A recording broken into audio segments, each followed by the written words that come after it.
recordamos que el sujeto de esta relación es la burguesía boliviana y su instrumento el Estado. Tal es, en mi opinión, el asunto principal del libro. Se trata entonces de una suerte de historia política de Bolivia, pero hiperconcentrada en un área: los modos y los efectos de la penetración y asimilación del Estado por parte de los capitalistas bolivianos, de la burguesía boliviana.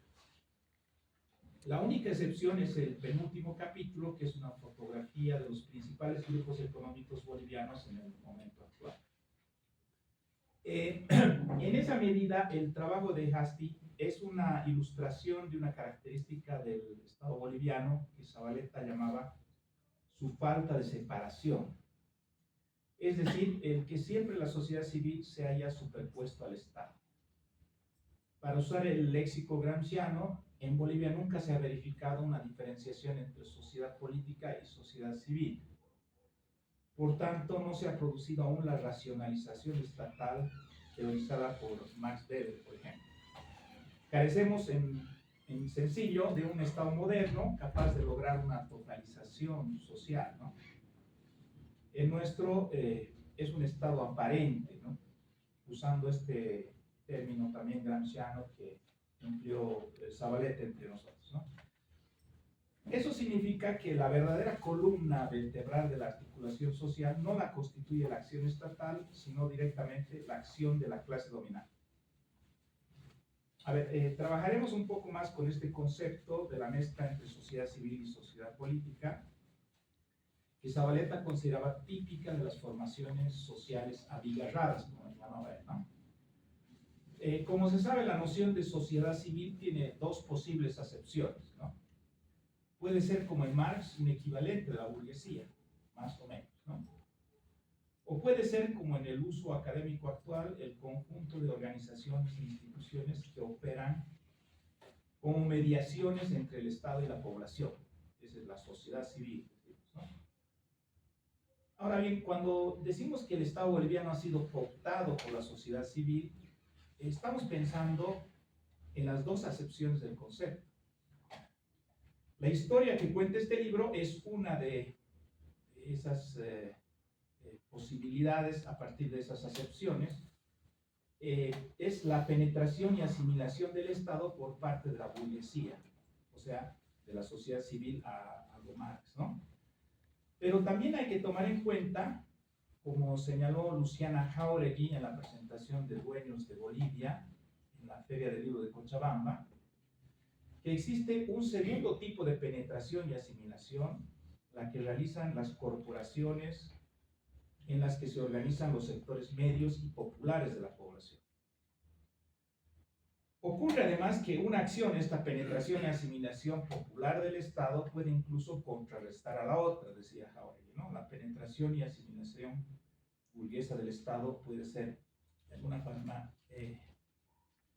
balanceada por esta otra cooptación popular.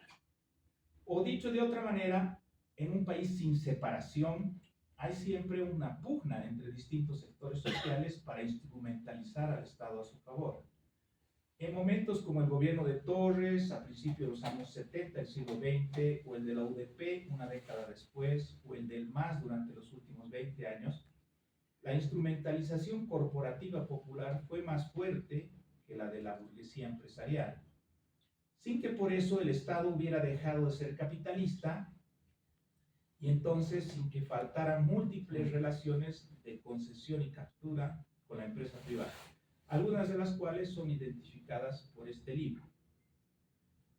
En estos periodos y en otros similares hubo un importante cambio cuantitativo de la capacidad de la burguesía nacional para presionar, influir, y algo que es muy importante en Bolivia, aprovecharse gozosamente del aparato estatal.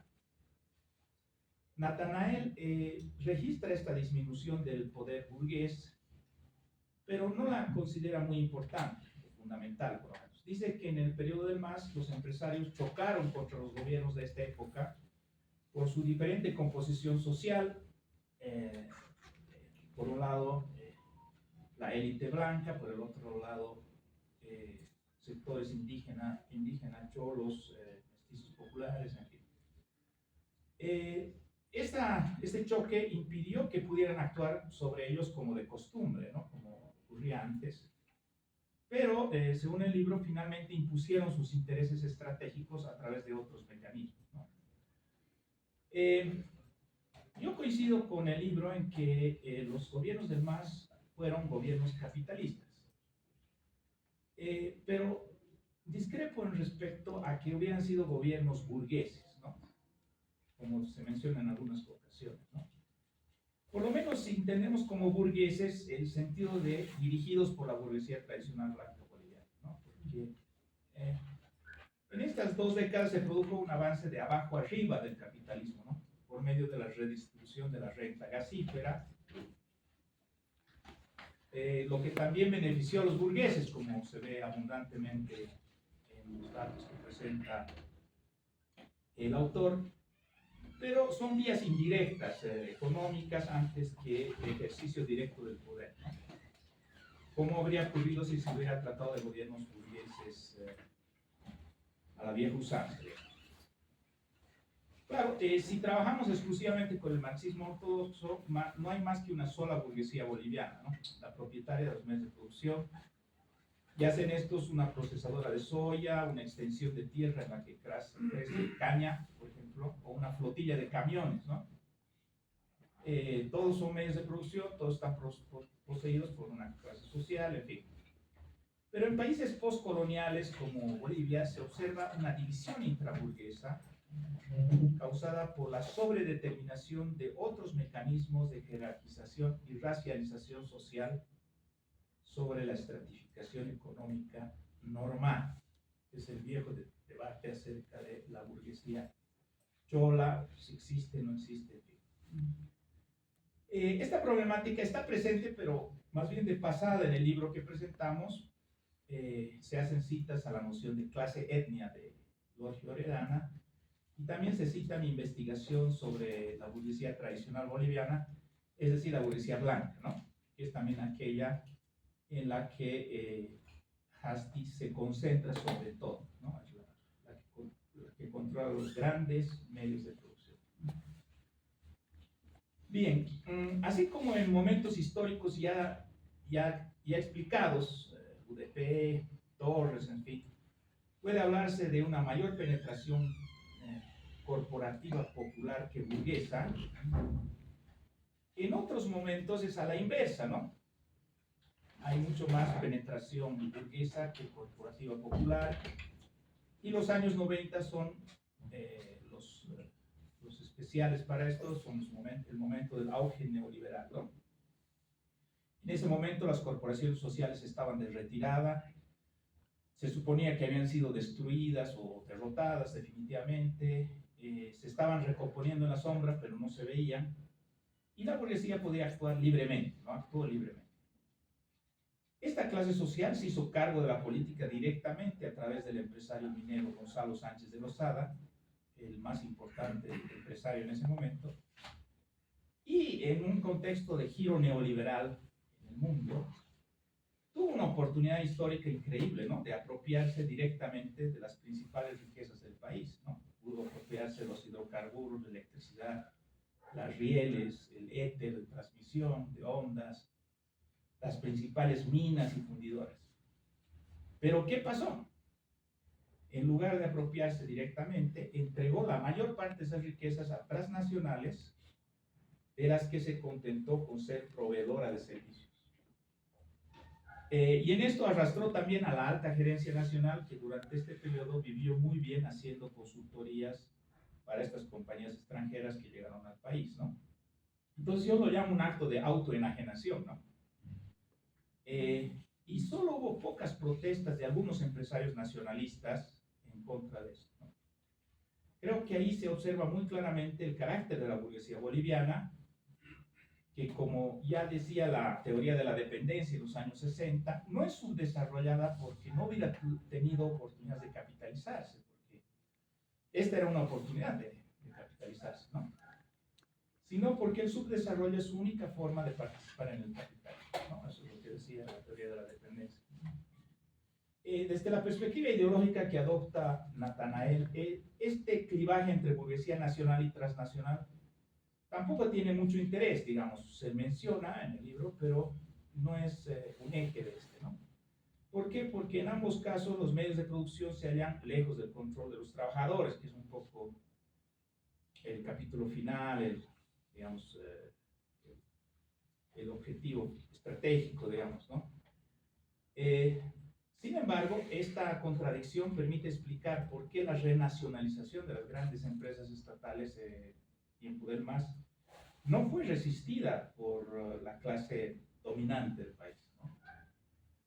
En cambio, como describe el libro, sí, esta clase dominante se enfrentó y con amenazas de guerra civil, ¿no?, a la posibilidad de una segunda reforma agraria que le arrebatara sus latifundios. O sea, ¿dónde estaban realmente sus intereses económicos, ¿no? Se trata entonces, como se ha dicho ya muchas veces en Bolivia, de una burguesía agropecuaria, comercial y terciaria, ¿no? Una burguesía liviana, como lo llamábamos en los 80, que no podría mantenerse ni mantener al país sin su relación con los mercados internacionales, ¿no? Una burguesía, ahora ya con el nuevo concepto que se estudia aquí en el CID, es extractivista, ¿no? Una burguesía extractivista, es decir, vinculada carnalmente a los mercados internacionales. Como también señala Jáuregui en esta presentación, una oligarquía, incluso ahora, ¿no? Aunque la historia tiende a decir que después del 52 ya no es oligarquía, Jáuregui dice sí, sigue siendo una oligarquía porque basa su dominio en el privilegio colonial histórico y las ventajas que le ha ofrecido, que es la cultura eurocentrista, el estatus étnico-racial y las posibilidades, por tanto, de acaparar esta relación con el capitalismo internacional, ¿no? Cómo rentabilizar. Bueno, ya voy a terminar. La relación que hace Dueños de Bolivia de la capitalización y la privatización se basa en el voluminoso informe de la Comisión Mixta de Investigación de la Privatización y la Capitalización, formada por la Asamblea Legislativa.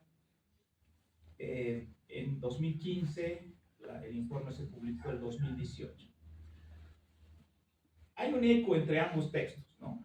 Y creo que se debe a que comparten el mismo punto de partida, que es la primacía del Estado respecto de cualesquiera formas de propiedad privada de producción. Por tanto, toda enajenación de la propiedad estatal resulta negativa por sí misma, ¿no? Esto es coherente en el libro en su conjunto y, por supuesto, con su propósito político, ¿no? Con la idea política que está detrás de este libro. Ahora, quisiera, no puedo resistir a hacer el comentario de que en el caso de la comisión parlamentaria es medio curioso esto, ¿no? Sorprendente. Porque impidió que esa comisión cumpliera un objetivo práctico que se suponía que tenía que tener, que es determinar los hechos que habían violado la ley y implicado actos corruptos, ¿no?, durante la capitalización. En lugar de esto, la comisión condenó en bloque todos los procedimientos privatizadores, ¿no? Individualizó solamente algunos vinculados con algunos enemigos políticos del oficialismo, pero ni siquiera con todos, ¿no? Por ejemplo, Mesa salió bien librado, Carlos Mesa, ¿no? Y otros personajes que eran opositores en esa época. Bueno, entonces se resistió esta comisión un poco a investigar las prácticas de crónico capitalismo o capitalismo de compinches de los años 90, ¿no? O sea, investigó el capitalismo en sí, capitalismo privatista, y no el capitalismo de compinches, ¿no? Que se podrían haber, lo voy a saltar porque ya no tengo tiempo, ver en una serie de casos, ¿no? El más emblemático era Enron, ¿no? Las ultra generosas concesiones a Enron que se le dieron durante la capitalización. Y así es como recuerda Natanael, estos informes, voluminosos informes, no se tradujeron en sumarios judiciales en contra de nadie, ¿no? Bueno, no sé si fue un error por falta de pragmatismo, exceso de ideología, no sé, o de algo calculado, ¿no? Para que quede testimonio, pero no pase nada. Bueno, para concluir, quisiera destacar la investigación que ha hecho nuestro autor, para componer sobre todo el capítulo de los grupos económicos actuales. Yo soy antiguo periodista económico, así que sé por experiencia propia que esta información no es fácil de conseguir, ¿no? Bastante difícil. ¿Por qué? Porque otros de los rasgos del subdesarrollo, de la fijación oligárquica de nuestra burguesía, es su estructura familiar, su pertenencia a un solo grupo de estatus étnico, racial, todos son de la misma élite, ¿no? La previsibilidad de las trayectorias educativas de quienes la conforman. Yo hice una investigación en 2017, todos estudiaban exactamente igual, ¿no? Y la tendencia a esconderse del escrutinio público, es decir, al secretismo, ¿no? Con algunas excepciones muy contadas. La prensa económica respeta esa tendencia, curiosamente, ¿no? Porque no trata de incomodar a quienes no ve como objetos de estudio, sino como clientes y financiadores. O sea, es una prensa que no te va a revelar cosas, ¿no? Pero más grave todavía es que las propias autoridades del Estado acepten el secretismo de los empleadores, de los empresarios, perdón, y aún lo promuevan, ¿no? Pese a que se contrapone al derecho de todos nosotros como ciudadanos, ¿no? Por ejemplo, pongo los nombres de los dueños de los bancos, ¿no? Ese es un caso interesante, ¿no? Porque la Autoridad de Supervisión Financiera, ASFI, decidió en la gestión de Lenny Valdivia lo que antes se conocía con facilidad, que eran los socios individuales de las entidades financieras, ¿no es cierto? Salían las acciones de Bedoya, las acciones de esto. Aparecieron unas misteriosas y herméticas sociedades controladoras, así se llaman, sociedades controladoras, ¿no? Y ahora uno ve a los bancos y dice, ¿quiénes son los dueños? La sociedad del banco mercantil, la sociedad controladora del banco. Y ahí se esconden todos los demás, ¿no? Por eso, cuando el Banco Fácil quebró, la prensa inicialmente fue a buscar a los dueños y encontró a la sociedad controladora de Fácil, ¿no? Lo que era igual a nada, ¿no?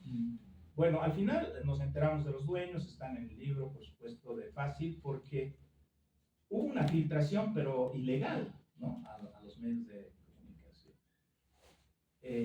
Entonces, ¿por qué ocurrió este retroceso, además, en un momento supuestamente de izquierda, en fin? Cuando la institución, esta ASFI, tiene que garantizar la transparencia financiera, ¿no? Más bien todo lo contrario, debería evitar estos muros. Que en el caso de Fácil se deben acordar, ustedes, no había además de esa sociedad controladora, había una sociedad Santa Cruz, ¿no? Y detrás de esa sociedad había otras cosas y otras cosas. Y no había nunca una persona, ¿no? Eran empresas y empresas y empresas. Bueno, esto está confirmando la falta de separación. Esto estás viendo que el Estado no está separado de la burguesía, que hay mucha influencia y penetración de parte de él.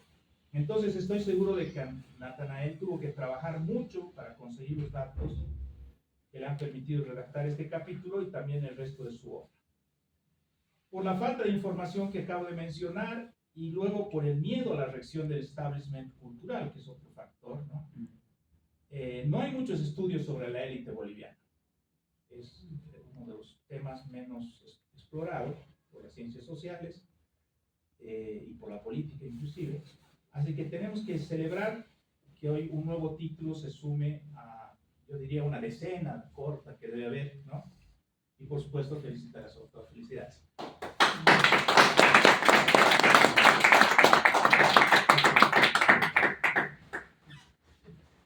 Ya, me pusieron la palabra. Bien, gracias. Bueno, buenas tardes a todos y todas. Primero quiero agradecer a Nataniel, también a Alcides, a Nico, por invitarme también a ser parte de poder comentar el libro que acá tenemos presente. Bueno, yo quiero empezar confesando que me ha resultado muy desafiante poder organizar un comentario de un trabajo que, además de extenso, es muy rico en información, datos y procesos tanto históricos como actuales. Procesos polémicos que exponen sobre la base de un trabajo riguroso de recopilación de diversas fuentes los mecanismos de formación de la oligarquía financiera dependiente en Bolivia y cómo ésta, en su trayectoria, ha dispuesto una serie de mecanismos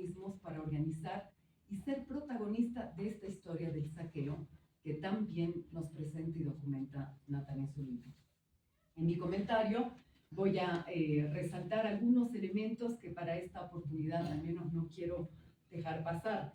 Además que no quiero hacer mucho spoiler porque espero contribuir también a alentar y despertar el interés por leer este gran trabajo de Nathaniel y que realmente recomiendo su lectura porque creo que es un libro justo a tiempo. Es decir, para mí es un libro que sale no por casualidad en un muy interesante momento que estamos enfrentando como país actualmente. Bien, el primer aspecto que quiero señalar es el referido a la dimensión de las clases sociales. Creo que el trabajo de Nathan restituye la dimensión y el análisis de clase, y cuestión que en las últimas décadas me parece que ha tendido a ser olvidado por la academia. El segundo aspecto que me parece interesante destacar es que si durante todo el siglo XX, o buena parte del siglo XX, se caracterizó el país y los sujetos de quienes vamos a hablar hoy por su papel subordinado a las políticas e intereses norteamericanos, esa situación geopolítica de Bolivia con respecto a Estados Unidos se ha ido modificando, obteniendo el país grados mayores de autonomía con respecto a Estados Unidos, pero sin superar de manera significativa este rol dependiente en la geopolítica regional y mundial.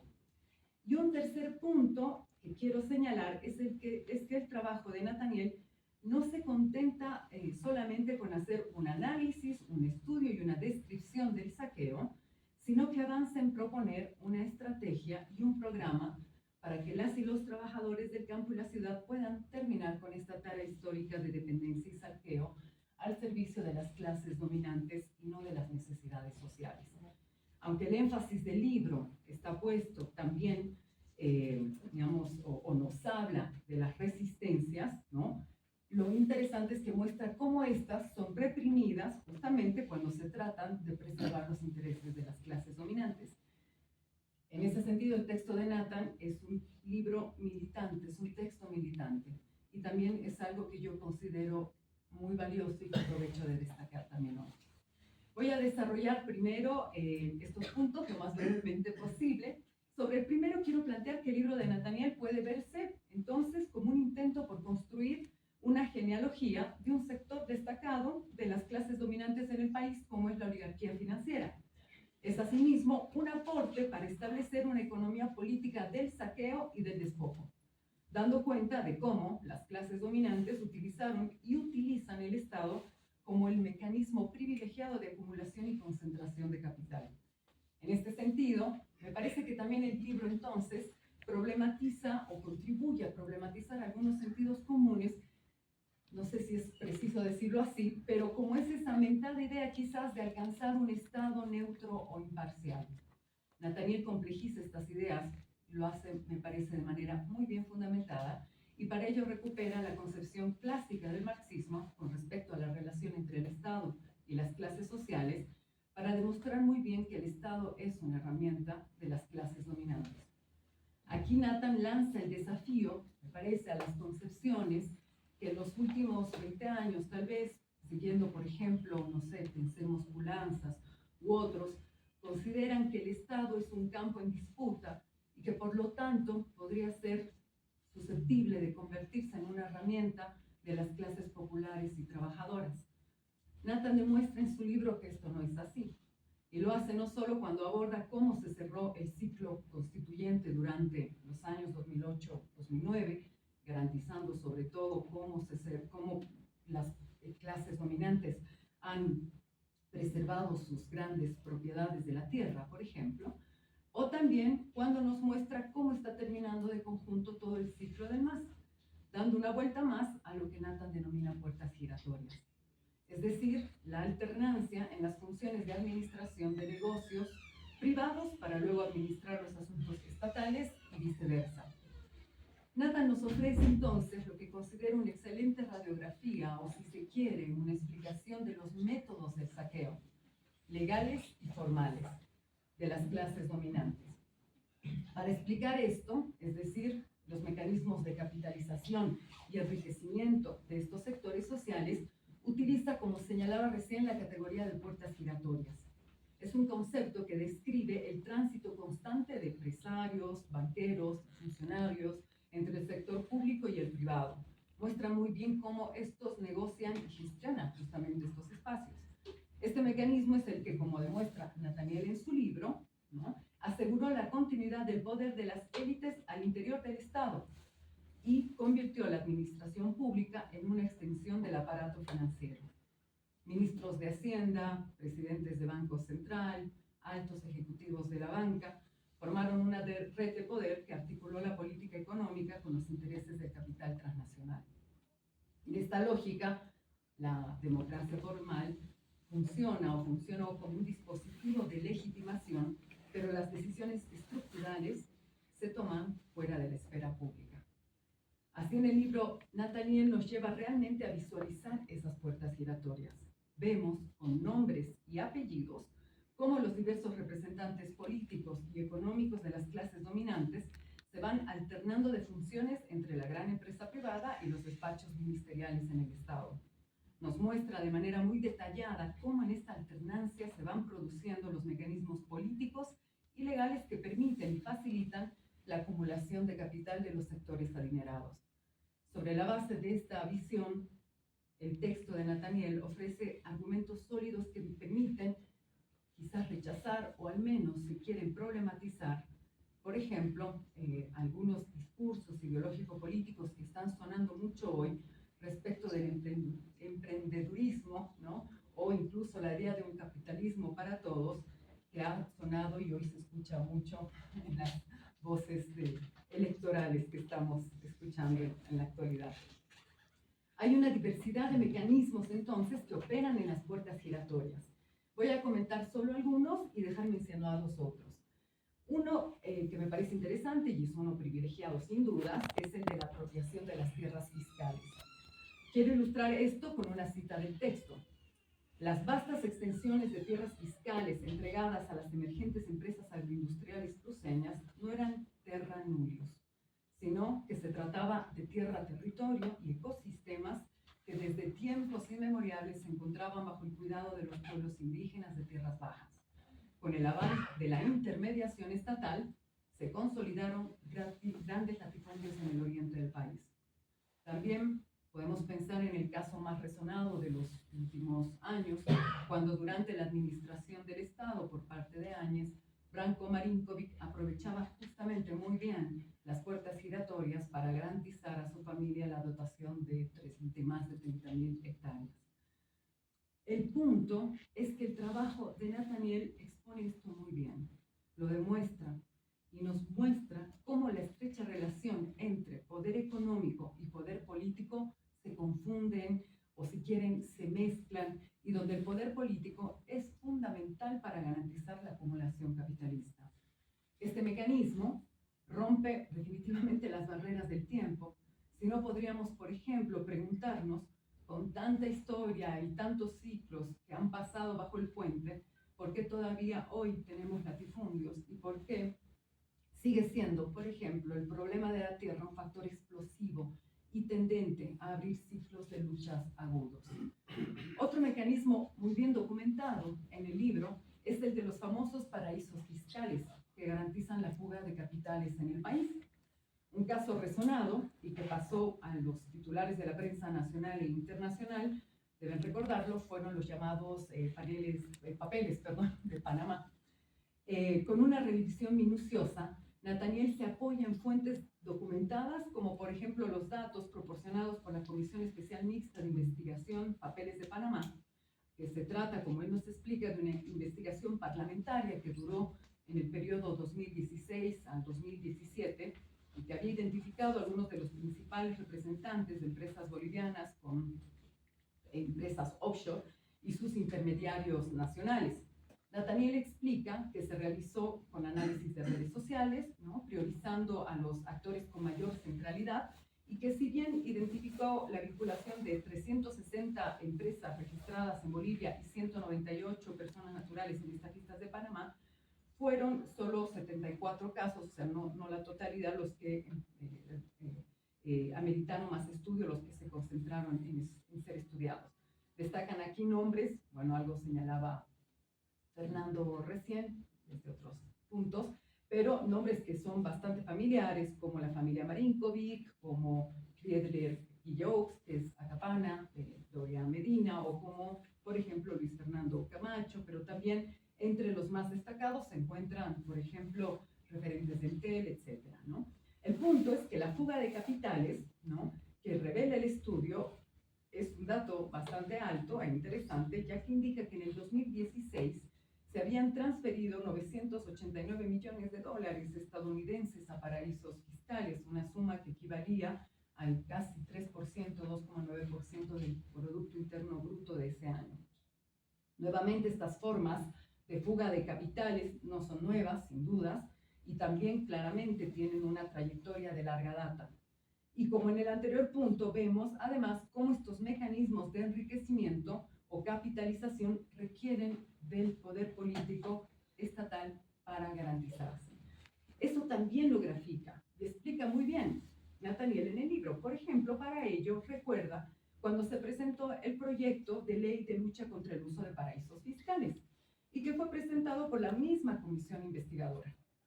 Sin embargo, este proyecto fue desestimada por la Asamblea Legislativa Plurinacional, en la que el MAS y PSP tenía mayoría de 2/3.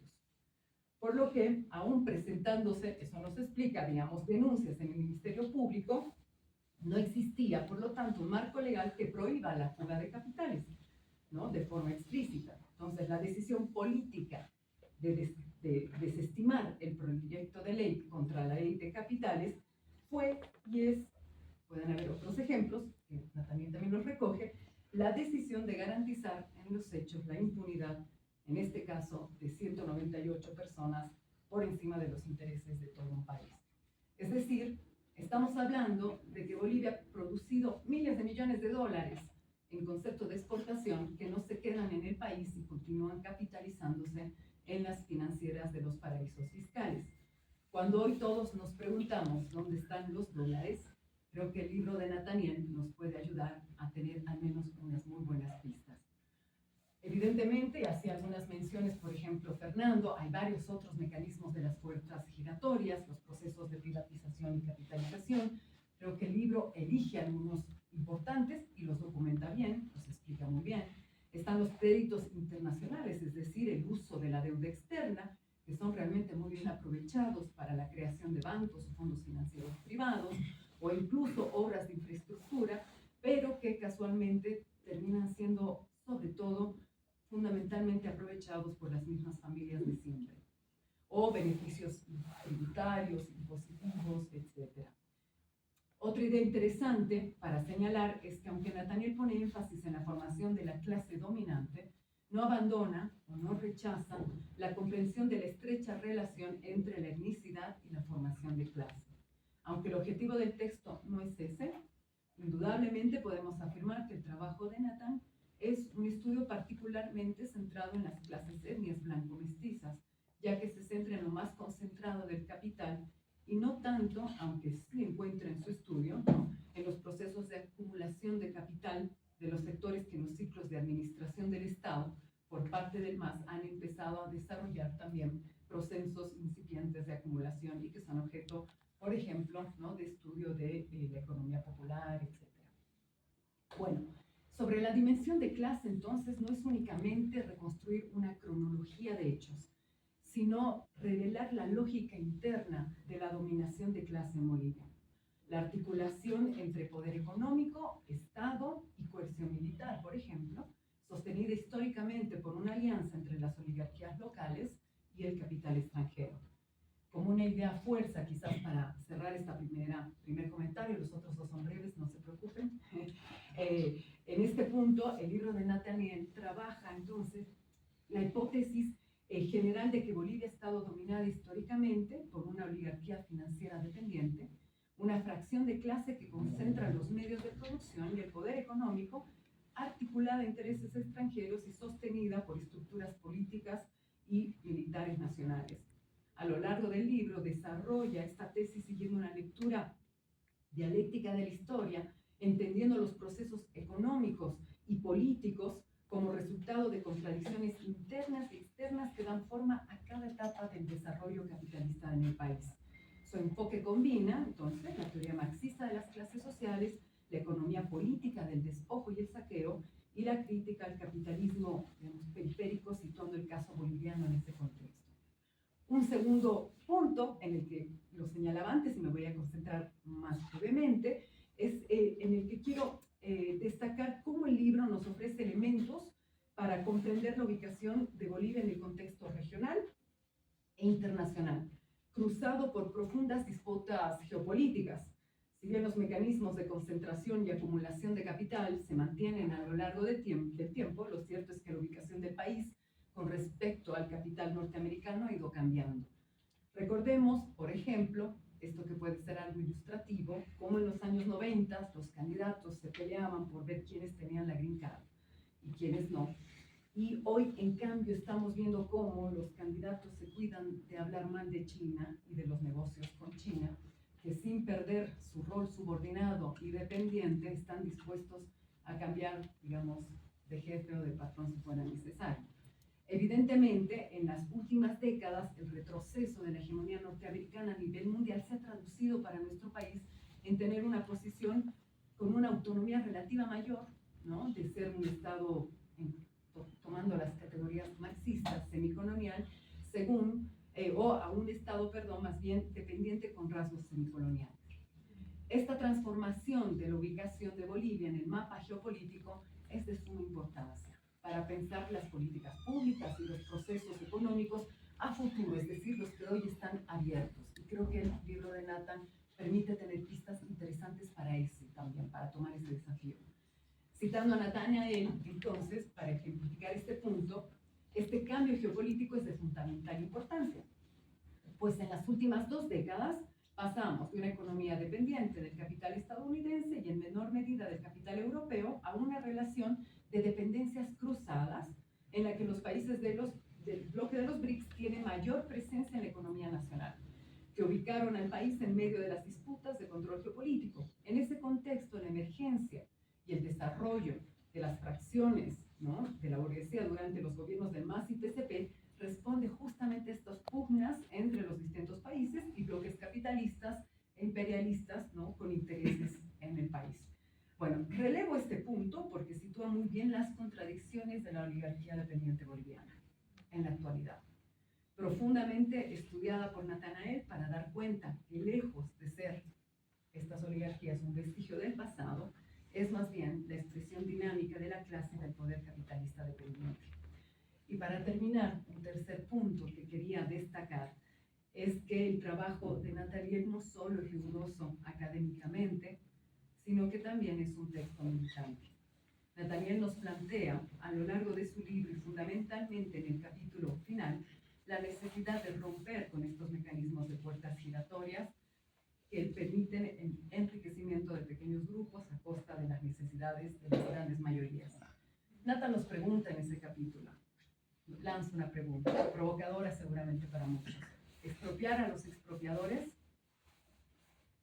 De la lectura del libro, si lo entendí bien, ¿no?, cómo ha venido operando en la historia estos mecanismos en los que la riqueza del país es sistemáticamente apropiada por una minoría, la respuesta es afirmativa. Este, como otros temas del libro, lo hacen desde mi punto de vista doblemente valioso, porque el pensar cómo avanzar justamente es la discusión que muchos seguramente hoy están empezando a tomar en sus manos. Para ello, un libro así nos deja lecciones necesarias para pensar hacia dónde podemos ir. Y les invito a leerlo entonces. Gracias.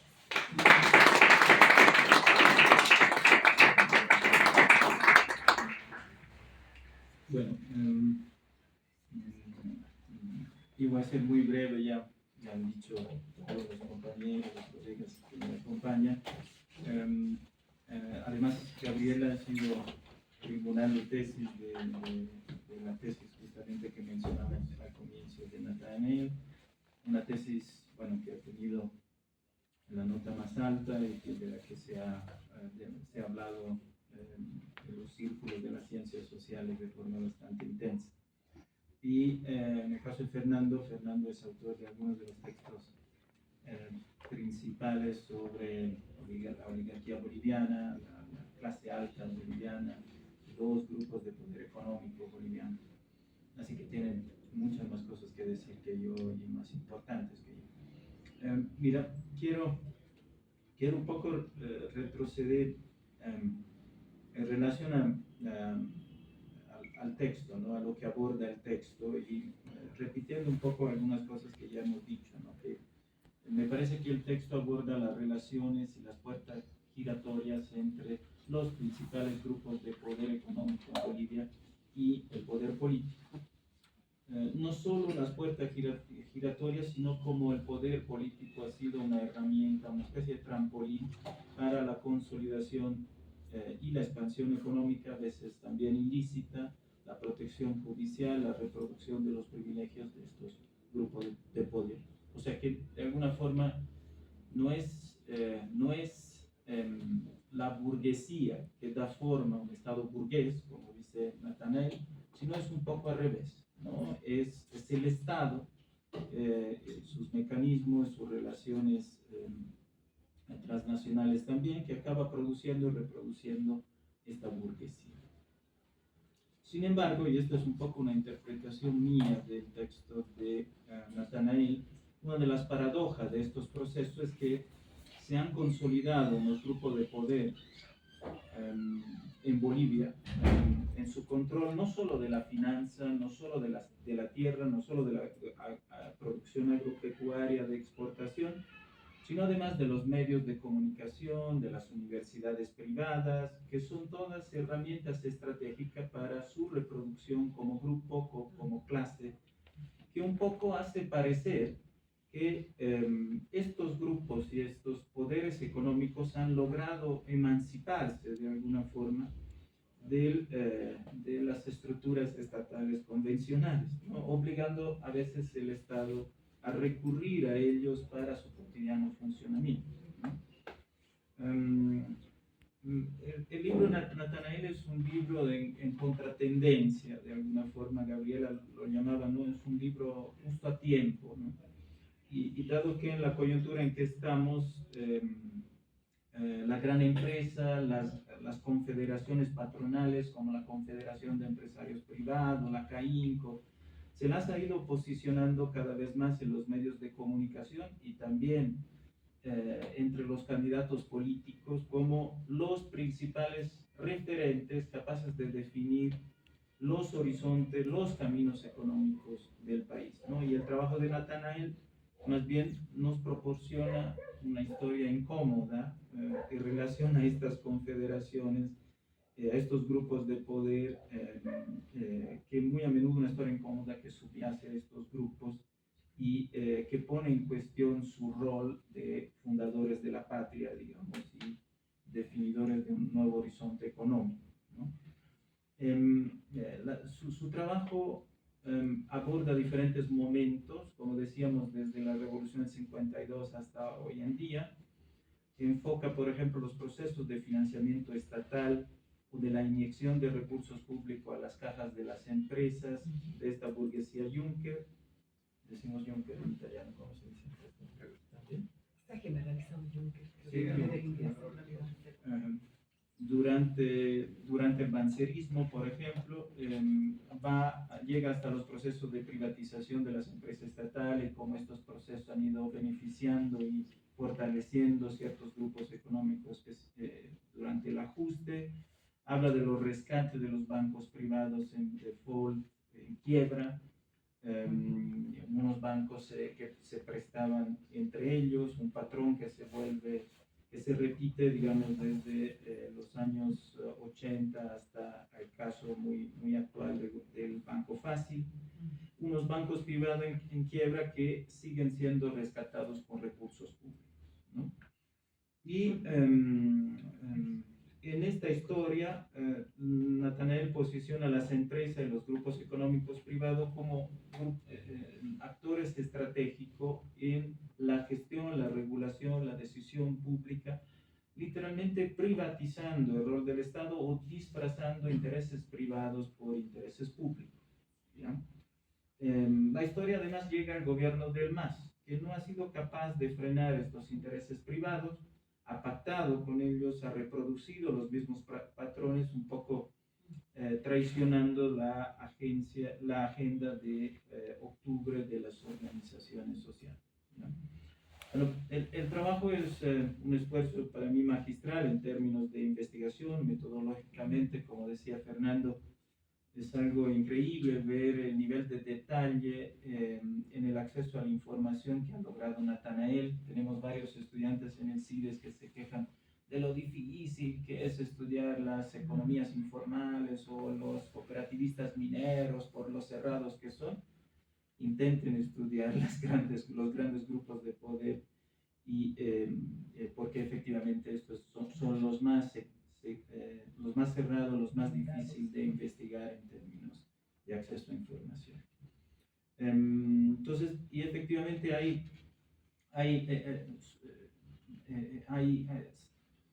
y se incluye en el libro desde las logias cruceñas, los Camiri, la burguesía azul, aborda los casos de Fundempresa, la superintendencia bancaria, las relaciones de las empresas y de los empresarios con los gobiernos militares, su rol en los golpes de Estado, la nueva burguesía que se blanquea después de las dictaduras y empieza a apoyar la democracia, las empresas offshore y los papeles de Panamá, el encaje legal en el Banco Central.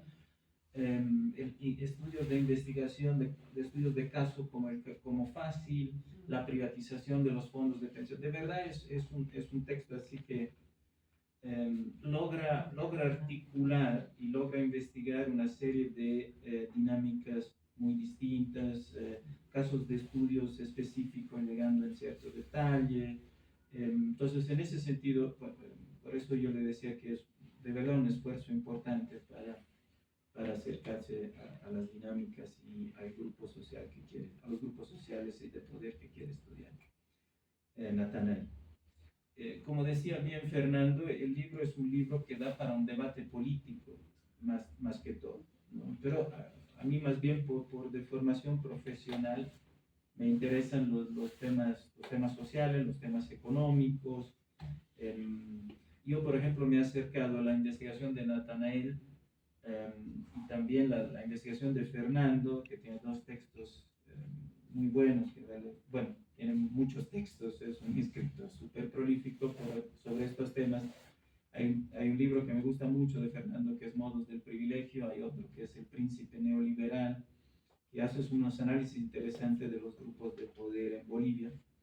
Y sin embargo yo me he acercado a estos temas que abordan tanto Natanael como Fernando a partir de las economías informales, de las economías populares, en un momento en el que en mi investigación era cada vez más claro que era imposible entender los actores comerciantes de la Eloy Salmón, de la 16 de julio, los productores del Alto, etcétera, etcétera, sin comprender su relación o sin comprender su falta de relación a veces con estos grupos económicos que estudian ellos, ¿no? Entonces, para mí se había vuelto claro entender cómo estos actores, por ejemplo, en ascenso de las economías populares, los Camiri, la burguesía chola, como las han llamado otros investigadores, se acercaban, imitaban a estos grupos de poder, o más bien los antagonizaban, o más bien generaban, se enfrentaban con unos dispositivos de distanciamiento social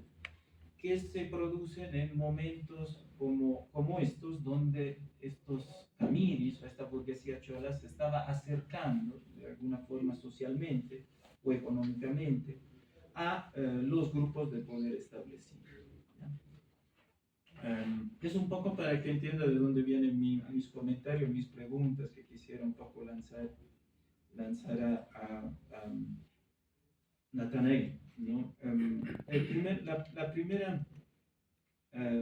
La primera pregunta que yo te lanzaría, Natanael, tiene que ver con, a veces hay una propuesta, una idea, digamos, de cómo todos diferentes grupos, desde los empresarios venezolanos que ha traído el MAS, desde los grupos empresariales cruceños, los camiris, los cooperativistas mineros, etcétera, un poco parece confluir hacia un mismo patrón. Por ejemplo, me hacías pensar hasta de un libro de Diego Ayo que de una forma un poco forzada habla de nuevas élites en ciudades intermedias producida por la corrupción en las licitaciones estatales del gobierno del MAS, un poco reproduciendo ese patrón de burguesía producida o de clase media, o él habla de élites en realidad producidas desde el Estado, ¿no? Y un poco la pregunta que me hacía ahí es cómo, a pesar de venir de historias muy profundas, estos diferentes actores muy distintas, a veces eso me hace dudar de que puedan converger hacia un mismo patrón, ¿no? Teniendo intereses, teniendo a veces posturas muy distintas, pero me parece interesante y es un tipo de provocación o pregunta que eh, me gustaría lanzarse, ¿no? Eh, y un poco transmite la sensación que hay un modelo que ha ganado la vía Juncker, la idea del Estado que produce, financia las clases empresariales, sean estas los empresarios de Santa Cruz o los camiris del Alto, digamos, ¿no? Y por ejemplo, hace unos 15 años, cuando yo estudiaba las economías, estudiaba las economías populares, empezaba a escribir sobre las economías informales, sobre la burguesía chola, los camiri, etc. El posicionamiento de lo que tú llamas camiri era distinto de los grupos de poder que tú describes. Por ejemplo, en mi investigación, el uso de la palabra popular, la economía popular, que en realidad es la economía de los sectores populares, tiene que ver con el hecho de que muchos de los interlocutores con los que yo hacía investigación me comentaban, resaltaban la importancia del término popular en contraposición con otros grupos de poder, por ejemplo, la agroindustria cruceña, que se había beneficiado de préstamos a fondo perdidos durante el bancerismo, que se habían beneficiado de los procesos de privatización durante la época neoliberal, etc. ¿No? Era un poco esa idea de que nosotros, a diferencia de ellos, no nos hemos beneficiado de tantas medidas hechas a medidas por parte del Estado, y más bien hemos logrado lo que hemos logrado siendo migrantes de origen rural, etcétera, o siendo sectores populares, ¿no? Había ese énfasis en lo popular, un poco en contraposición de los pulitos blancos, digamos, que se habían beneficiado de todas las medidas posibles para crecer, ¿no? Y ahí un poco para provocar, ¿no? Lo que te diría en ese sentido es que también, visto desde la lógica de estos actores y de estos grupos, el mercado también ha sido un espacio estratégico para ciertos grupos económicamente y políticamente excluidos, para posicionarse y reposicionarse en las sociedades muy excluyentes en las que vivimos, por ejemplo, ¿no? Hay el caso de en Brasil se los llama los esclavos gigaños, esclavos de lucro, ¿no? Los esclavos que a través de su posicionamiento en el mercado lograban comprar su libertad y reposicionarse en una sociedad profundamente racista en la que vivían, por ejemplo, ¿no? Pero eso es un poco lo que dice Simmel, ¿no? Cuando habla de los judíos en Europa, que son estas minorías que de alguna forma, a través del mercado y a través de su éxito en el mercado, logran reposicionarse en un contexto de sociedades profundamente exclusivas, ¿no? O los famosos comerciantes palestinos en América Latina, que en realidad son palestinos cristianos, ¿no? Que vivían en sociedades, o libaneses, que vivían en sociedades como minorías, en sociedades mayoritariamente árabes y musulmanes, y que a través del mercado, a través del comercio, se reposicionaban en ese tipo de espacio. Un poco me da la sensación que también estos actores como los comerciantes de origen aymara, etcétera, han utilizado el mercado a veces con ese tipo de finalidad, ¿no? En un contexto de... Y finalmente una última cosita, un último comentario para cerrar, y volviendo a algunas de las cosas que menciona Fernando, ¿no? Un poco la historia que cuenta es una historia lineal, ¿no? Es una historia en la que no hay mucho retroceso, no hay muchas dudas, parece a veces una dominación sin resistencia, de alguna forma, la que planteas. Claro, hay la guerra del agua, que es parte de uno de tus capítulos, y de hecho me parece que efectivamente una de las cosas bonitas de tu libro es que muestras la conexión entre la época liberal y la época del ascenso del MAS, y también del ascenso del MAS al retorno liberal, digamos, en un contexto donde es cada vez más común mirarlos como dos mundos que no comunican entre ellos, digamos, ¿no? Que hay dos modelos, ¿no? Y esto, entonces, es una historia muy lineal, a pesar de las grandes transformaciones que ha ido viviendo el país a lo largo de las épocas que tú abordas, y hay un poco la sensación de un poder difícil de desafiar de estos sectores económicos. Hay una cierta inexorabilidad de su rol en cualquiera de las coyunturas que nos muestran, ¿no? Un poco me hace pensar en el gato pardismo de Lampedusa, que todo tiene que cambiar para que nada cambie de alguna forma, ¿no? Es como la élite de alguna forma adopta posturas, ideas nuevas, posicionamientos nuevos, para que la estructura subyacente de dominación siga intacta de alguna forma, ¿no? Y esta historia lineal, sin duda, es potente, ¿no? Es potente para alguien que lee, porque propone una narrativa coherente, propone una narrativa súper atractiva. De hecho, una de las cosas muy potentes de esta historia lineal es que permite ver los patrones que se repiten en diferentes momentos de la historia. Por ejemplo, estos créditos que se dan entre ejecutivos de los bancos privados rescatados por el Banco Central y con dinero público, la idea de un enriquecimiento a costa del Estado por parte de estos grupos de poder que se repite como patrones a lo largo de épocas distintas.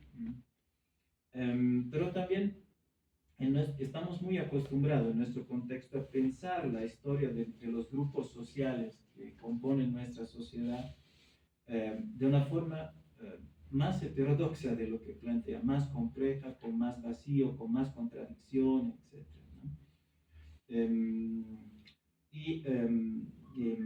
Un poco, si miramos estos procesos de la vida cotidiana, por ejemplo, si miro estos procesos que tú describes de mi experiencia de investigación, a veces estos grupos de poder parecen más mortales, digamos, de este poder difícil de desafiar, que se le atribuye, digamos, ¿no? O que por lo menos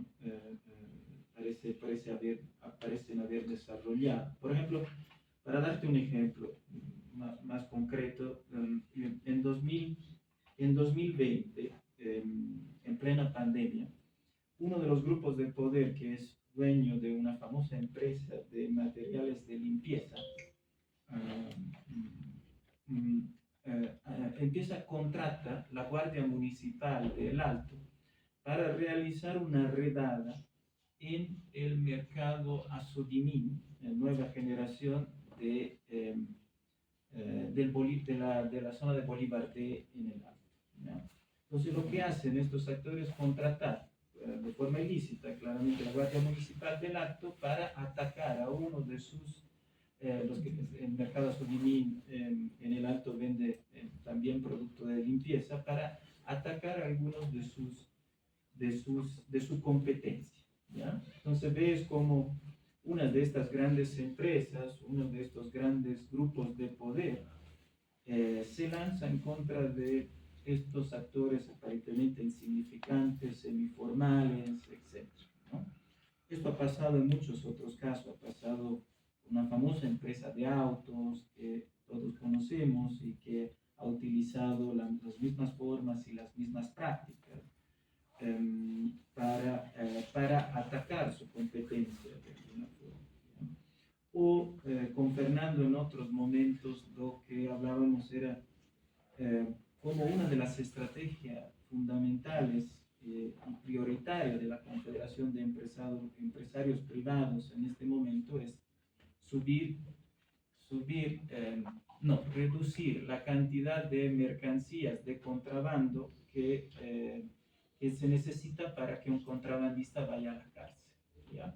Reducir el techo del contrabando, ¿no? Entonces, tú ves cómo estas confederaciones privadas, digamos, se preocupan de, ¿sabes?, actores de los mercados informales de nuestra ciudad, pero además pagan operativo para contraponerse a ellos de alguna forma, ¿no? También mostrando su cara de poder al mismo tiempo en su capacidad de utilizar la policía o la guardia municipal del Alto para sus propios intereses, pero al mismo tiempo mostrando una cara de profunda debilidad de alguna forma, ¿no? Para sentirse desafiada por las operaciones económicas y capacidades económicas tal vez de estos sectores, ¿ya? Eso es un poco sí lo que yo te plantearía. La otra cosa, tengo una cosita final como nota, que me llama la atención, por ejemplo, de que hay dos rubros que para mí son bastante importantes en términos de las exportaciones bolivianas, como son el oro y la castaña, que no están contemplados, digamos, entre los grupos de poder que tú mencionas, ¿no? Un poco para empezar a explorar qué otros grupos hay y qué otras dinámicas hay, por qué no están conectados estos actores a ellos, qué otras dimensiones de estos grupos de poder y de los grupos económicos de la oligarquía boliviana se han ido produciendo. Eso es finalmente repetir que efectivamente, bueno, agradecerte por darme la oportunidad de leer un texto tan largo que hace tiempo que no leía, y también agradecerte por efectivamente sí, tocar uno de los temas que a mí me gusta más de los trabajos de investigación que se están realizando ahora, y por darnos luces importantes para entender estas dinámicas. Muchas gracias.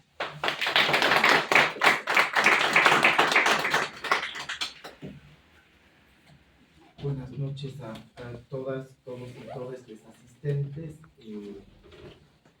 Quisiera pedir disculpas por el atraso a la hora de inicio. Quiero agradecer al CIDES por este espacio importante de intercambio y reflexión. Agradecer de forma especial a Infotasi, no solo por abrir el espacio, sino también por sus comentarios al texto, de hecho por las provocaciones, las preguntas, los temas que abre al debate. Agradecer a Fernando Molina, quien también ha estudiado este tema, de hecho ha sido referente importante para la elaboración de tesis, porque ayuda a entender con el texto de las élites el tema de la alta gerencia y la burguesía y sus modos de reproducción, ¿no?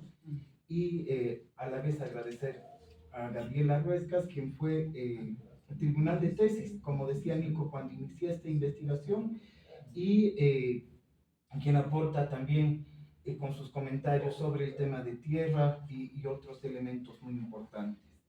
Antes de entrar en materia, quiero compartir una parte que se encuentra en el capítulo 21 de mi libro, que al hacer una radiografía de quiénes son los dueños del país, hago mención a grupos empresariales agroindustriales, de forma específica a la Andicorp, que es socia comercial de la empresa Adama Agricultural Solutions en Bolivia. Muchos se preguntarán por qué menciono a Adama. Adama es una empresa israelí, proveedora de agentes agroquímicos utilizados para la destrucción masiva de cultivos y envenenamiento de agua potable en Gaza. como parte de los operativos militares del Estado de Israel. En Gaza y Cisjordania, hoy más de 2 millones de palestinos son condenados a la hambruna por el inhumano e ilegal bloqueo impuesto por el sionismo en complicidad con el imperialismo estadounidense y europeo. Un bloqueo que desde la flotilla global Sumud y la flotilla de la libertad se viene tratando de romper para llevar toneladas de ayuda humanitaria, agua, medicamentos, comida y leche a Gaza. En este contexto fueron interceptados y secuestrados más de 600 militantes y activistas de solidaridad con Palestina, entre quienes se encuentra en este momento secuestrado Thomas Becker, que ha sido un importante integrante e impulsor de los juicios contra Goni, por el tema de la masacre, ¿no? en octubre de 2003. De la primera flotilla siguen estando presos seis personas. En esta presentación del libro, como debía ser en todos los espacios, no puedo callarme ante un genocidio que se está cometiendo, porque callarse ante un genocidio es complicidad. Desde el río hasta el mar, Palestina en libertad.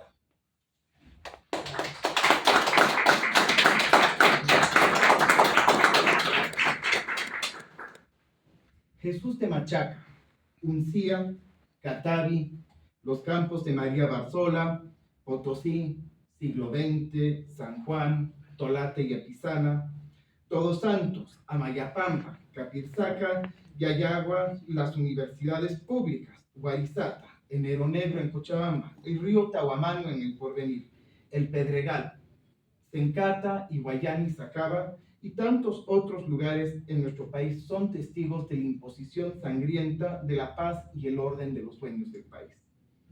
Hay un común denominador a través de la historia, no solo hacia quienes apuntaban los fusiles y las tanquetas, sino también los intereses económicos que se hallaban atrás, resguardados por estas tanquetas. No lo digo en un intento de simplificar, fenómenos complejos con múltiples sujetos políticos y sociales en un tablero. En el libro Dueños de Bolivia recorro la historia no oficial del país. ¿Por qué lo digo? Porque lo digo en contraposición a quienes desde su privilegio han escrito una historia oficial del país. Una historia oficial que disfraza como desarrollo el saqueo sistemático de los bienes comunes naturales, que presenta como esfuerzo propio el reparto de tierras fiscales y la tierra territorio de los pueblos indígenas y las deudas no pagas, en la que la venta de bienes públicos al precio de gallina muerta de alguna forma equivale a emprendedurismo. Esta historia no oficial en contraposición tiene como objetivo demostrar las condiciones objetivas que dieron lugar a los procesos de acumulación, concentración y centralización del capital. Creo que es clave aquí entender a partir de momentos de ruptura, de agotamiento de ciclos de modelo primario exportador y la reconfiguración de clases dominantes, cómo logran mantener de cierta forma un ejercicio del poder económico y político.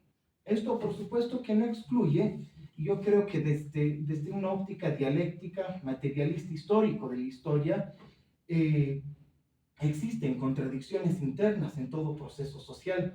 No porque hayan existido clases dominantes a través de la historia del país, todos son exactamente lo mismo. Hay contradicciones dentro de sí que lo podemos ver de forma súper clara en Santa Cruz en este momento, como en las élites cruceñas entre los Toborochi, los caballeros del Oriente, las nuevas generaciones, hay pugnas y se va manifestando cómo adoptan distintas formas de negociar con el Estado central, cómo tienen distintas tácticas, desde tácticas mucho más conciliadoras, como algunos sectores mucho más de enfrentamiento, y estas son contradicciones internas. Y por supuesto que la ruptura de ciclos económicos, el paso, por ejemplo, de la plata al estaño, va a representar un retiro del escenario, digamos, de mayor ganancia de ciertos grupos económicos. Algunos, como Arce, Aramayo, van a seguir prácticamente hasta el 52, y otros se retiran. El mismo proceso del 52, vemos cómo se nacionalizan las tres grandes empresas, ¿no? Patiño, Hoshi y Aramayo, y da lugar al surgimiento de Emusa, Comsur, Estalza, que son las que se consideraban como medianas. Es decir, son procesos dialécticos que, si bien hay un interés como hilo conductor, esto no está exenta de contradicciones internas. El libro, que tiene como base mi tesis de licenciatura, mapea, detalla y demuestra las relaciones entre un puñado de familias que controlan bancos, grandes medios de comunicación, fábricas, agroindustrias, mataderos, frigoríficos, cementeras, casas importadoras, supermercados, universidades privadas y mucho más. Estas mismas familias, agrupadas en grupos financieros, representan el capital financiero dependiente nacional que para mí, al menos de manera conjunta con el capital financiero transnacional, controlan la economía del país usando distintos mecanismos para controlar el poder político del país a través de la historia. Quisiera aprovechar este espacio del CIDES, que me parece muy importante abordar algunos aspectos metodológicos que contribuyen a entender cómo se han procesado estos datos, de dónde está sacado y bajo qué marco metodológico se ha trabajado, ¿no? Existe un aporte muy importante de Minela, que es una investigadora social brasileña que trabaja el tema de análisis de redes sociales para clases sociales, para entender la relación de clases sociales. Entonces, lo que se ha hecho para esta investigación ha sido, primero, la recopilación de datos, tanto por vía formal, solicitando, etcétera, aprovechando lo que legalmente se tiene que contar con lo que es el registro de comercio, la Gaceta de Comercio, aprovechando también la informática, lo que es el scrapping, sacar cantidades de datos de las páginas oficiales donde se hace medio disponible esta información en algunos casos, en otros casos pues el código con herramientas como Python pues se logra rescatar cantidades importantes de esta información. Una herramienta de software libre y abierto, en realidad todo es hecho con software libre, es Aleph, que es la herramienta que han usado en la investigación de papeles de Panamá. ¿Qué hace Aleph? Hace OCR, que es reconocimiento de texto. Entonces ha procesado una cantidad de documentos hemerográficos, sobre todo de los años 60, 70, 80, aprovechando lo que se tiene en el país, ¿no? Tanto en las bibliotecas municipales, la biblioteca de la UNSA, bibliotecas o hemerotecas propias de algunos periódicos, que nos permiten recopilar esta información y procesarlo mediante Aleph, reconocimiento de caracteres. Se ha hecho cruce con la información del órgano electoral plurinacional. Esto nos permite saber quiénes fueron candidatos en qué momento. Se ha hecho la comparación con todo lo que es la Gaceta Oficial del Estado, que nos permite cuadrar quiénes eran ministros, viceministros, directores, con nombramiento ya sea a nivel de resolución, decreto, ley, decreto, ley, etcétera. Toda esa información se procesa y a veces pues a uno le sorprende cuando busca el nombre del dueño de tal banco y sale un recorte periodístico de los años 70 que mira tal había ido, y también con documentos desclasificados. Por ejemplo, el caso de Bedoya Vallivian, que salen los documentos desclasificados de la Argentina como el que fue a intermediar a nombre de García Meza el golpe de Estado que iba a dar, ¿no? O sea, fue en representación de García Meza, habló con Videla, recibió el apoyo político de Videla para el golpe de Estado del año 80, que son elementos que vienen a ser documentados, y con estas herramientas informáticas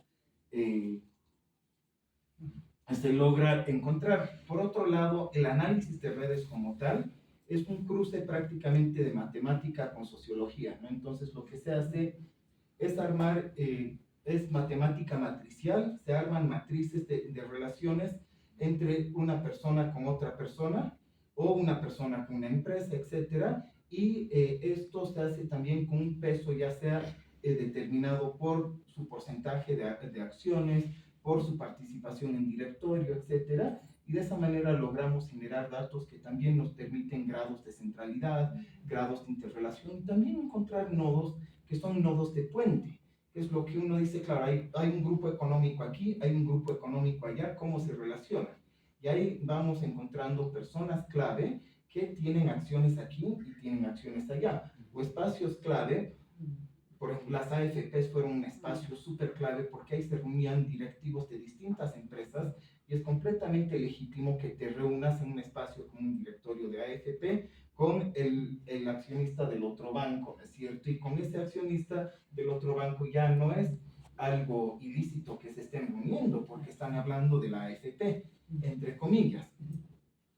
Y otros espacios sociales como por supuesto las logias, clubes sociales, que son espacios de reproducción también de privilegios de una burguesía que si bien hay actores que van entrando y saliendo, por ejemplo la familia Garafuli, que era del ADN muy fuerte en los años 90, inicios de los 2000, terminan retirándose en todo caso de la luz pública con el quiebre formal de Página 7, pero otros van surgiendo, se van turnando y hay también un elemento muy generacional y lo plantean de frente. Por ejemplo, la boliviana Cia Cruz hablan como ya están en la tercera generación, que ya están reproduciendo, que habían tenido hasta costumbres familiares de cómo transmitir el mando.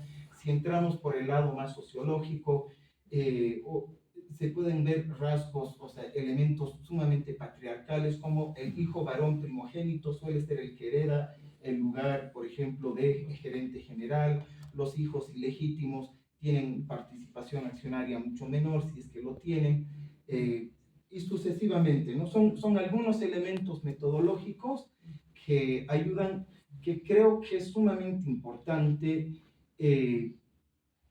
más allá de las conclusiones que cada quien pueda tener, y sé que en el CIDES es un espacio tremendamente diverso de pensamiento y plural, que es un elemento creo muy importante hoy en día cuando a las ciencias sociales en conjunto se cuestiona la relevancia que se tiene, poder discutir, poder interpelar distintas ideas es muy importante, y sobre datos, sobre metodología, pues cada quien puede ir sacando conclusiones propias, ¿no? Bueno, para terminar con el tema más metodológico, otras dos herramientas importantes vendrían a ser Gephi, que ayuda a hacer la visualización de redes sociales, y es una herramienta, cualquiera que tenga un manejo de Excel, logra acceder, arma su tabla, su otra tabla, y ya van armando con distintas proyecciones las redes sociales. También código abierto de acceso libre, R, que ya es para un análisis de estas relaciones en términos matriciales, y el modelo Follow the Money, que han desarrollado igual del Consorcio Internacional de Periodistas de Investigación, que son modelos que permiten entender cómo los contratos, cómo se van generando estas relaciones entre personas, empresas, fuga de capitales, entre otros, ¿no? Entonces, volviendo un poco más a qué es lo que se tendría como hallazgos a partir de este abordaje metodológico, podemos caracterizar distintos mecanismos de incidencia y control. Hablamos de un ejercicio directo del Poder Ejecutivo y Legislativo, que vendría a ser el caso concreto cuando hablamos del modelo neoliberal. Gonzalo Sánchez de Lozada, el mejor ejemplo, ¿no? Presidente, empresario, de los hombres más ricos del país y presidente. Y luego tenemos lo que pasó en el MAS, incidencia mediante comisiones, asesorías, lobbying de alto nivel. Esto no solo pasa en el MAS, hay otros momentos históricos cuando la composición social obliga a que el gabinete formalmente se constituya con representantes ya sea de militares o de otros sectores. Por lo tanto, se acude, como tenía García Mesa en su momento, la CONAL, a distintos mecanismos que van a permitir incidir sin ejercer de forma directa el poder político. Luego hablamos de otro mecanismo de incidencia y control, que son los golpes de Estado. Quiero destacar 3 de estos golpes de Estado, creo que porque sintetizan, y voy a recurrir a fuentes primarias para compartirles Banzer de 1971, García Mesa de 1980 y Yanina Áñez de 2019. Los tres golpes de Estado que quisiera compartir algunos documentos desclasificados que ayudan a entender hechos históricos objetivos e intangibles.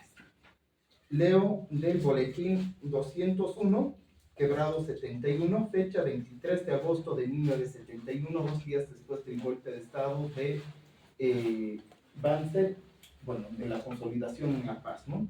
Se estima que, al menos inicialmente, Banzer recibirá un apoyo fuerte de parte de los dirigentes del sector privado, quienes dieron respaldo económico para el golpe de Estado. O sea, más. Reporte especial 394, Quebrado 71A, del 29 de octubre del mismo año 71, también de la CIA. El sector de empresarios privados tiene representación en el nuevo gobierno mediante el ministro de Industria y Comercio y el secretario general de la Presidencia. Tiene toda la razón para estar contento con el Frente Popular Nacionalista, las políticas económicas del nuevo gobierno y el freno al poder político de los trabajadores. Los empresarios ahora se preocupan principalmente por preservar la estabilidad, mantener un clima favorable para la empresa privada y atraer ayuda e inversión extranjeras. Ahora cito, bueno, esto para contextualizar, vienen con citas textuales de El Diario, 5 de febrero del año 1981, momento en el que el presidente de la Confederación de Empresarios Privados, Marcelo Pérez Monasterios, indicó que la Confederación de Empresarios Privados ofrecía, cito textual, el apoyo y el respaldo al permanente concurso, termina cita, el régimen de García Mesa y las medidas económicas del Gobierno de Reconstrucción Nacional, ya que, cito, postulados preconizados por el gobierno en materia económica tienen plena coincidencia con las que la empresa privada boliviana ha venido persiguiendo constantemente. Termino con dos otras citas textuales referidos al golpe de Estado de 2019. El primero, de Elon Musk, muy conocido, daremos un golpe de Estado a quien querramos. El segundo, una cita textual a Jeff Glenkin, embajador británico en Bolivia, que dice, y cito, por los cambios políticos en Bolivia se percibe un ambiente más abierto para la inversión extranjera. Yo creo que eso abrirá nuevas puertas a empresas que quieren compartir su tecnología, sus productos y hacer alianzas con diferentes compañías. El gobierno anterior no estaba muy a favor de la inversión extranjera, entonces con los cambios que vamos a ver, será más fácil entrar al mercado y hacer negocios. Las empresas que vendrán son de diferentes partes de Gran Bretaña y de diversos sectores. Son firmas modernas que están haciendo cosas innovadoras. Quieren entrar en el mercado y compartir sus servicios y productos en Bolivia. La demanda de litio está creciendo y Bolivia debe aprovechar esta oportunidad. Entonces, hay con respaldo en documentos primarios, también refiriéndome a lo que fue 2019, se hace análisis de frecuencia de términos, se hace un análisis de frecuencia de términos en los comunicados de las principales organizaciones empresariales del país, la Confederación de Empresarios Privados, la CAINCO, la Cámara Nacional de Industria, la Cámara Nacional de Comercio, y resulta curioso que las únicas menciones al término institucional y democrático son después del golpe de Estado de 2019, cuando ya se había autoproclamado Yanine Áñez. Antes del golpe de Estado, los términos son violencia, crisis, haciendo referencia a polarización. Hay un giro discursivo que resulta bastante claro, sumado también a los procesos de integración, como habíamos visto en los gabinetes presidenciales de los años 80, 90 y 2000, que tenemos altos empresarios ejerciendo cargos de ministro. También con Yanine Áñez vamos a ver sobre todo del grupo ganadero en un primer momento, posteriormente ligado a Ortiz, luego ligado a Marinkovic, cómo se conforman gabinetes económicos que representan de forma directa los intereses del poder económico y político del país, ¿no?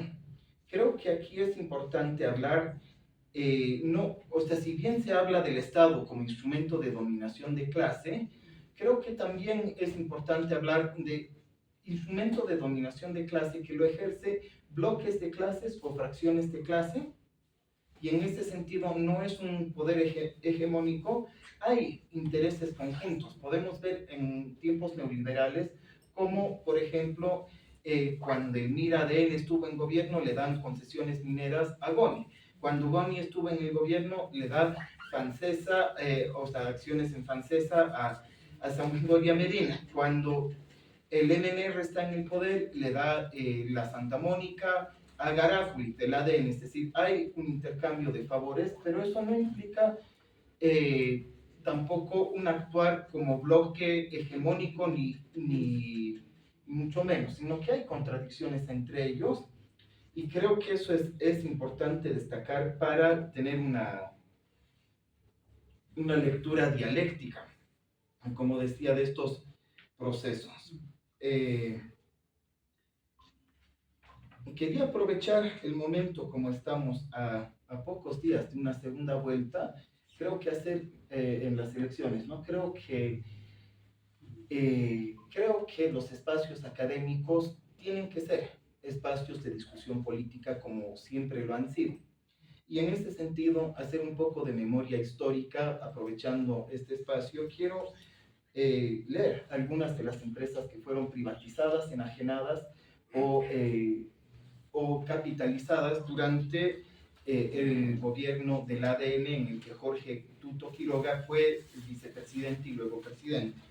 Hablamos de las refinerías Alberto Villarruel en Cochabamba y Elderbel en Santa Cruz, las plantas de almacenaje de combustibles en varios departamentos, Fanexa, la Fábrica Nacional de Explosivos, planta elaboradora de lácteos Milka, empresa metalúrgica Vinto, ojo que termina favoreciendo a Comsur, ¿no? O sea, le favorece a Goni de forma indirecta. Asana fue concedida el año 2000.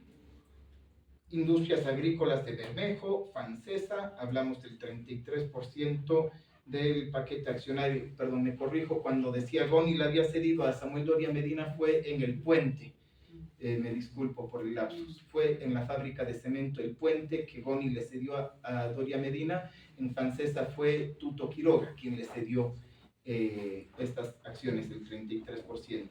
El tema de la guerra del agua en Cochabamba, redes de distribución de gas natural de YPFB, plantas engarrafadoras, y un punto clave que es el Servicio Nacional de Registro de Comercio. Aquí me detengo un momento, porque esto creo que nos ayuda a responder un poco una de las preguntas que hacía Nico.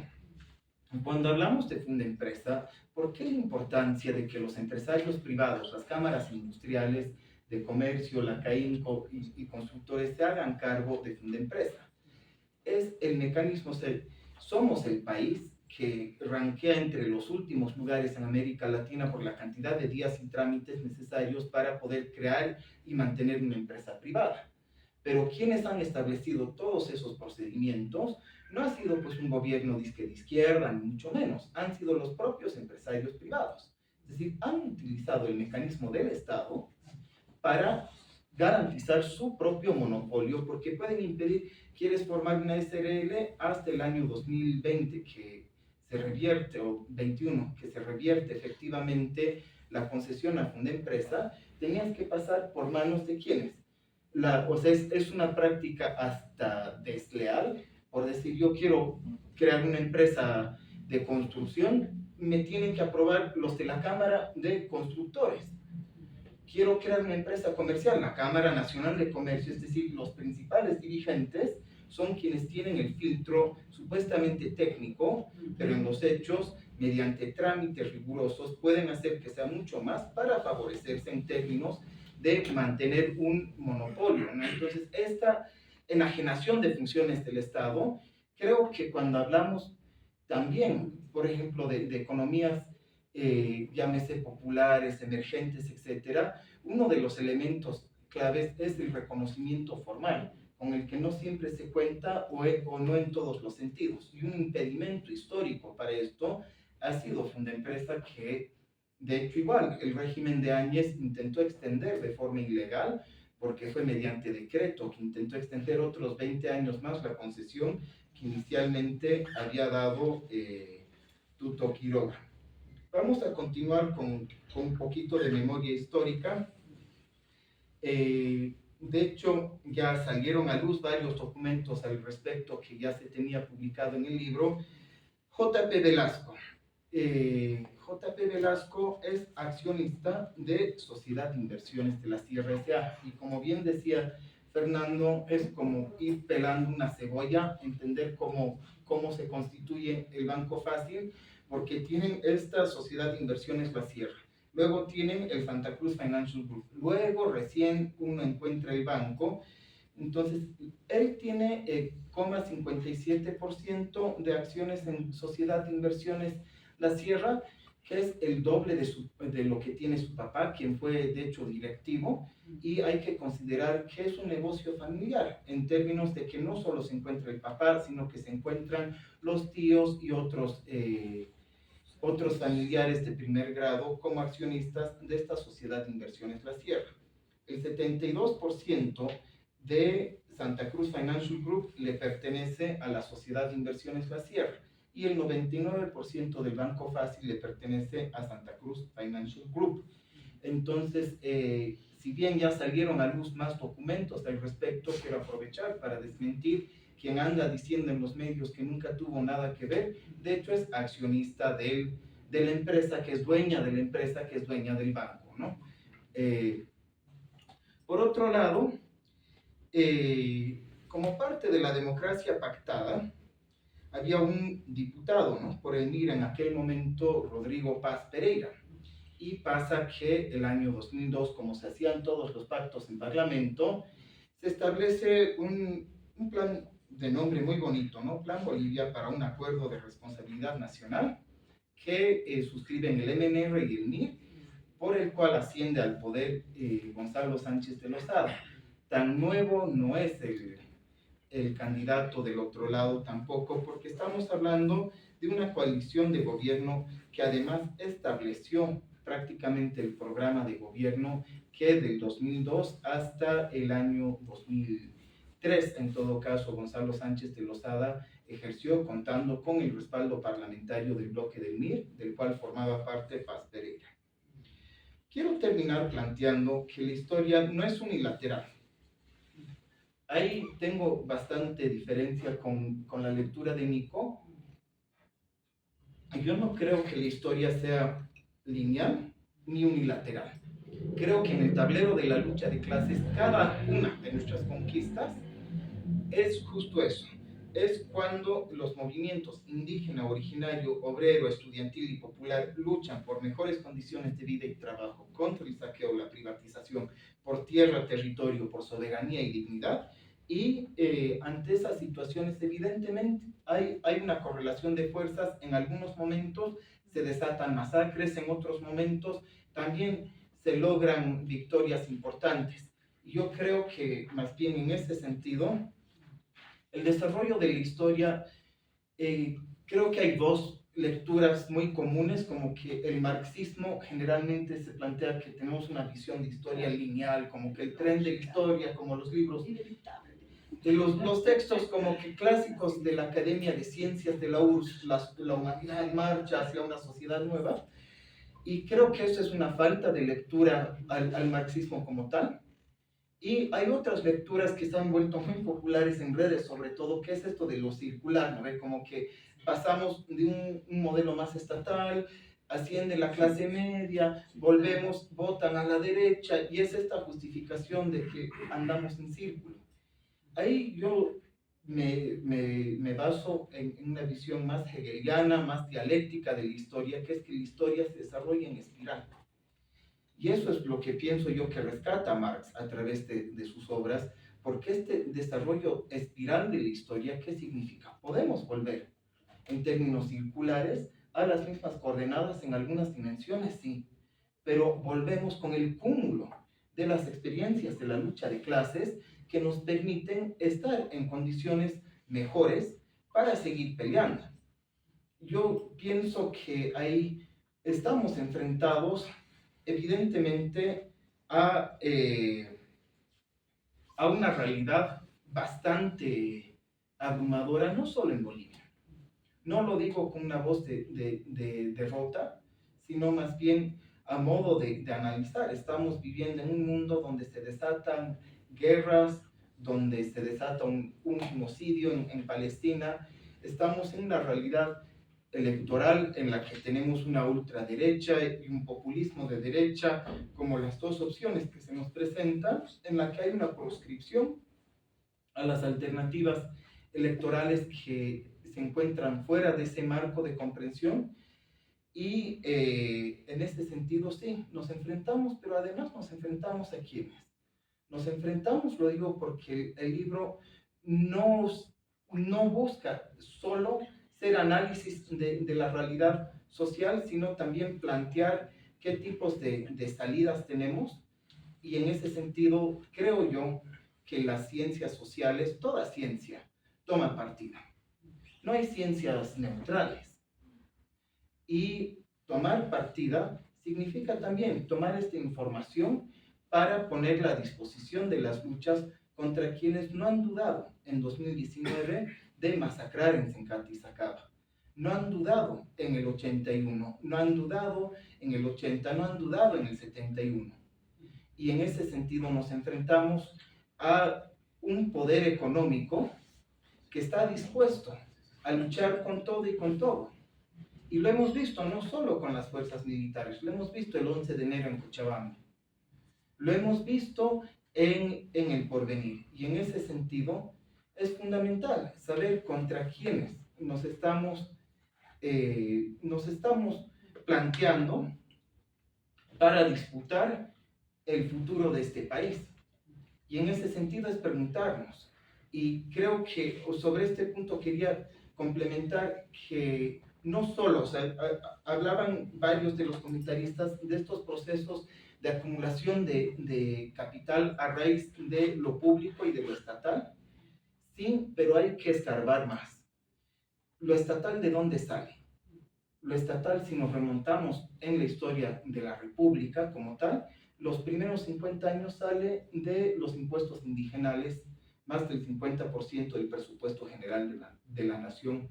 ¿De dónde sale lo estatal? Sale de la fuerza de trabajo en las minas de Comibol. ¿De dónde sale lo estatal? Sale del trabajo de las maestras en estos campamentos mineros, trabajadores en salud, trabajadores en transporte. Sale del trabajo no pago de las mujeres, fundamentalmente sobre quienes se cargan las tareas de cuidado y reproducción. Sale de la subvención eterna que el campesinado y los productores rurales del país nos han hecho con la producción alimenticia. Es decir, todo eso es lo que hace el bien público que es enajenado, que cuando se plantea que es de todos, es de nadie, resulta muy fácil, como plantea Tuto, allá repartamos así, la reedición del bonismo, repartamos acciones por todo lado y quién la administra, etc. Pero cuando planteamos que al final toda esa riqueza es producto en sí de la fuerza de trabajo, es una parte más del proceso de despojo, no solo de saqueo de nuestros bienes naturales, sino también del despojo de nuestra fuerza de trabajo. Me permito responder un par de elementos más que planteaba Nico antes de terminar. La primera pregunta que hacía era esta propuesta de grupos económicos, o la idea de los grupos económicos empresariales cruceños de Venezuela, Camiri, si confluyen en un nuevo patrón. Yo creo que ahí sí, como que es una respuesta muy compleja que no podríamos decir ni que sí ni que no. Hay ejemplos muy claros que podemos tomar que sí representan. Yo creo que Gravetal es uno de esos, que con capital venezolano se ha comprado, y en este momento hablamos de Valdivia, entre otros que han sido prominentes, digamos, diputados y autoridades del MAS, que hoy por hoy son dueños de una de las agroindustriales entre las 3 más grandes del país y mantienen un modelo completamente igual a los demás.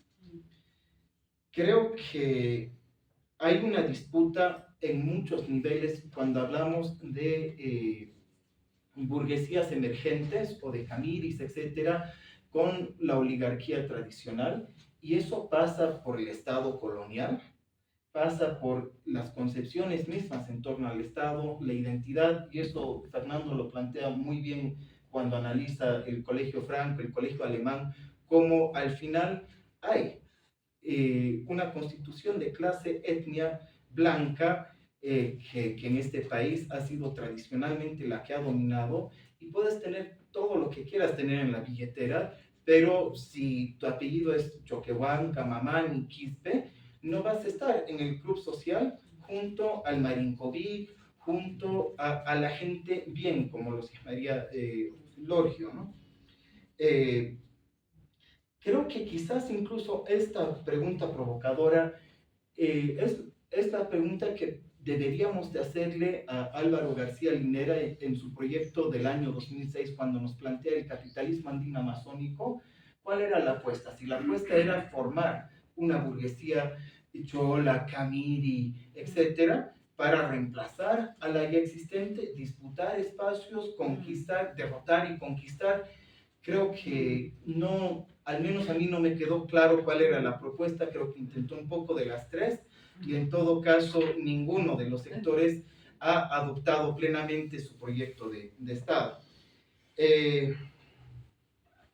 En cuanto a estos ejemplos que pone Nico, el tema de las redadas, el tema de reducir el techo del contrabando, que es súper clave, que es la propuesta de siempre de la Cámara Nacional de Comercio, yo creo que eso refleja, más allá de reflejar que sientan una amenaza real o no, para mí es el espíritu monopólico que tienen que aplastar, eliminar toda posibilidad de que alguien se les enfrente. En términos cuantitativos, evidentemente hace falta investigar mucho más para poder cuantificar cuánto se mueve. Justo quería aclarar igual el tema del oro y de la castaña. De hecho, la castaña sí se trata, no en la actualidad como tal, pero sí en el tema de privatización, donde entramos a hacer un análisis de lo que fue la privatización de NACA. ¿Y por qué se profundiza o por qué se queda en ese momento de análisis? Porque habla de cómo el Estado le entrega a quienes hoy por hoy controlan las beneficiadoras, etcétera, de castaña, y mantienen formas de, o sea, relaciones de explotación con Habilito y otros que documentan tanto de CEDLA, Fundación Tierra, otras investigaciones que tienen muchísima mayor profundidad en el tema, ¿no? Lo del oro, lo poco que se ha podido plantear, uno es la dimensión que tiene el oro en términos de exportación, evidentemente. Dos, las investigaciones justo de la Alcaldía de La Paz y de CEDLA nos plantean la proporcionalidad de este oro que termina en manos de grupos transnacionales, o sea, de las ganancias del oro que se enlaza con transnacionales, pero más bien tomo como reto, como nueva tarea de seguir profundizando estos elementos que creo que son parte fundamental también de entender el mapa económico del país. Para terminar, quisiera compartir unos versos escritos por Daniel Bifietti, que Víctor Jara hizo suyas hace medio siglo, ¿no? Y las palabras aún son dolorosamente necesarias. Yo pregunto a los presentes, si no se han puesto a pensar, que esta tierra es de nosotros, no del que tenga más. Yo pregunto si en la tierra nunca habrá pensado usted que si las manos son nuestras, es nuestro lo que nos den. A desalambrar, que la tierra es nuestra, es tuya y de aquel, de Pedro y María, de Juan y José. Si molesto con mi canto alguno que ande por ahí, le aseguro que es un gringo o un dueño de este país. Muchas gracias.